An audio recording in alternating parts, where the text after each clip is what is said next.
ማን ይህን ነገር ያደረገው? ማን ነው አምላኮቻችንን እንደዚህ አድርጎ የሰባበራቸው? መሬት ላይ እስኪወድቁ አቧራ እስኪለብሱ ድረስ ወይኔ አምላኬ ወይኔ አምላኬ። ለአምላክ ይለቀሳል? አምላክ እንደዚህ ይሆናል? አይሆንም አይደል እንዴ? ወይኔ አምላኬ ወይኔ አምላኬ አይ ትተናችሁ ሄደን ምናምን ነገር አሉ ማለት ነው አሉ። ከዛ በኋላ ከነሱ ከሰዎቹ መካከል አንደኛዎቹ ምን አሉ? ቃሉ ሰሚዕና ፈተን የዝኩሩሁም ይቃሉ ለሁ ኢብራሂም። አንዱ መረጃ አጋለጠ። እኔ አንድ ወጣት ኢብራሂም የሚባል ልጅ እነዚህን ጣዖቶቻችሁን ጉድ ነው መሰራቸው፣ ቆይ ታያላችሁ እያለ ሲናገር ሰምቻለሁ ብሎ ተናገረበት። በማን? ለኢብራሂም። እና ኢብራሂም እንዲያውም ምን ይሉ ነበር? ኢብራሂም ለአኪደነ አስናመኩም በዕደ አንተ ወሉ ሙድቢሪን እያሉ ይናገሩ ነበር። ታያላችሁ እነዚህ ጣዖታት የማይጠቅሙ መሆናቸውን አሳያችኋለሁ። ለአኪደነ አስናመኩም እያሉ ኢብራሂም ይናገሩ፣ የማይጠቅሙ የማይጎዱ። እና ከነዛ ሰዎች መካከል አንደኛው የተወሰኑት ምን አሉ? ቃሉ ሰሚዕና ፈተን፣ አንድ ወጣት ሰምተናል፣ የዝኩሩሁም እነዚህን አምላኮቻችንን በመጥፎ ሲያነሳ፣ አይጠቅሙም፣ አይጎዱም፣ አይበሉ፣ አይጠጡ፣ አይሰሙ፣ አይናገሩ እያለ የሚናገር ኢብራሂም የሚባል ልጅ ሰምተናል አሉ።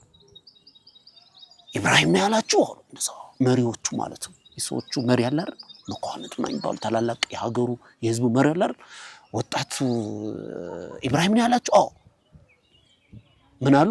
ቃሉ ፈእቱ ቢሂ ዐላ አዕዩን ናስ፣ ይዛችሁት ኑ ተባለ። በህዝብ መሃል ነው ቅጣቱን የምናሳየው አሉ። መቀጣት አለበት ተባለ። ከዛ በኋላ ኢብራሂምን ፍለገ የት አለ? ያ በዛ ይሮጣል፣ ያ በዛ ሄዳል። መጨረሻ ላይ ኢብራሂም ያዟቸው፣ ተይዘው ታስረው ወዴት መጡ? ህዝብ መሃል ይዘዋቸው መጡ። ከዛም ጠየቋቸው። ቃሉ ምን አሉ? ኢብራሂም ማለት አንተ ነህ አሏቸው። አዎ እኔ ነኝ አሉ ኢብራሂም። አአንተ ፈዐልተ ሃዛ ቢአሊሀቲና ያ ኢብራሂም፣ አንተ ኢብራሂም ወይ እነዚህን አምላኮቻችንን በሙሉ እንዲህ አድርገህ ስብርብር ያደረግካቸው አያሳዝኑ? ምን አደረጉ? እንዲህ አድርገህ የፈነካከትካቸው ለምንድን ነው ኢብራሂም ብለው ጠየቋቸው። ከዛ በኋላ ኢብራሂም ምን አሉ? ቃለ ኢብራሂም ምን አሉ? ፈስአሉሁም ኢንካኑ የንጢቁን አሉ። አያችሁ እንዴ እኔን ለምን ትጠይቁኛላችሁ? ያው እነሱን ጠይቋቸው አላቸው። መናገር ይችላል? አይችሉም። ቃለ ኢብራሂም ምን አሉ? ፈስአሉሁም ኢንካኑ የንጢቁን፣ እስኪ ጠይቋቸው። ማን ነው እንደዚህ ያደረጋችሁ? ማን ነው የሰባበራችሁ ብላችሁ ጠይቋቸው። ከዛ በኋላ እነሱ ኢብራሂም ይሄንን ሲሏቸው ቃሉ ምን አሉ? ለቀድ ዓሊምተ ማ ሃኡላኢ የንጢቁን፣ አንተ ኢብራሂም እነዚህ ነገሮች እንደማይናገሩ ታውቅ የለ እንዴ አሉ።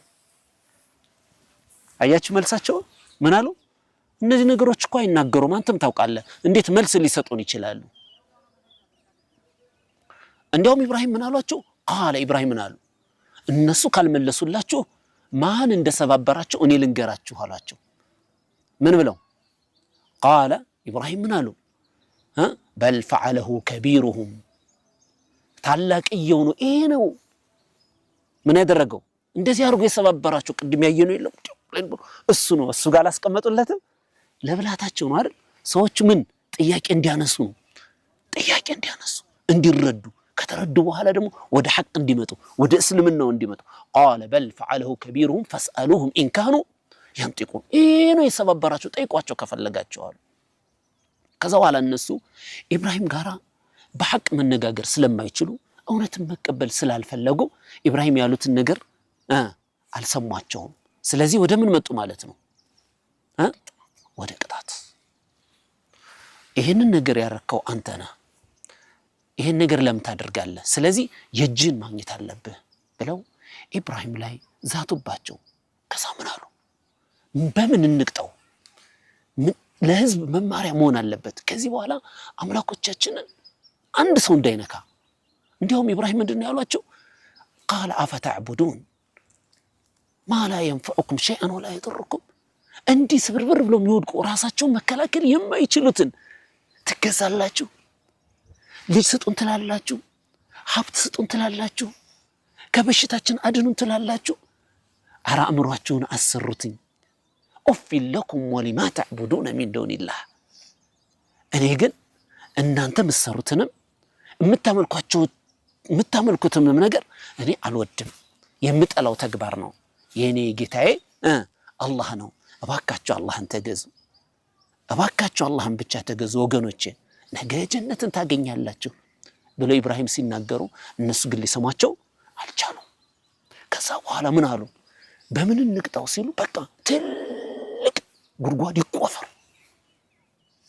ጉድጓዱን ከቆፈርን በኋላ ደግሞ ከጉድጓዱ ውስጥ እንጨት እንጨምርበትና ከፍተኛ የሆነ እሳት እናቀጣጠላለን። ከዛ በኋላ እሳት ውስጥ ከተን እስኪ የሚያድነውን እናያለን አሉ። ማን ነው የሚያድነው? የእሱ አምላክ ያድነዋል ወይስ አያድነውም? እናየዋለን። እሱ እንደዛ አድርገን አቃጥለን ከሰል ከሆነ በኋላ እኛ ሰላሙን እንኖራለን አሉ። ከዛ ምን አደረጉ? ቃሉ ብኑ ለሁ ቡንያናን አሉ። በቃ ግንቡ ይገንባ፣ ጉድጓድ ይቆፈር፣ በግንብ ይሁን በድንጋይ በደንብ ተደርጎ ይሁንና እዛን ጥሏል ተባለና ምን ተደረገ? ኢብራሂምን እንዴት አድርገው እሳት ውስጥ መጣል እንዳለባቸው ማሰብ ጀመሩ። ከዛ በኋላ ጉድጓዱ ሲቆፈር ለቀናት አንድ ልጅ ለመቅጣት እኮ ነው።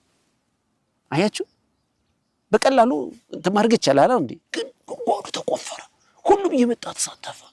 በለው ቆፍር እኔም አለሁ ምናምን ያለ እንጨት በየቦታው ሁሉም ምን ይባላል? እንዲያውም አሮጊቶች ሳይቀሩ ራሱ እንጨት ተሸክመው ይመጡ ነበር። ምን ለማድረግ? ኢብራሂምን ለማቃጠል። ምን አጠፋ? አላህን ብቻ ተገዙ ስላለ።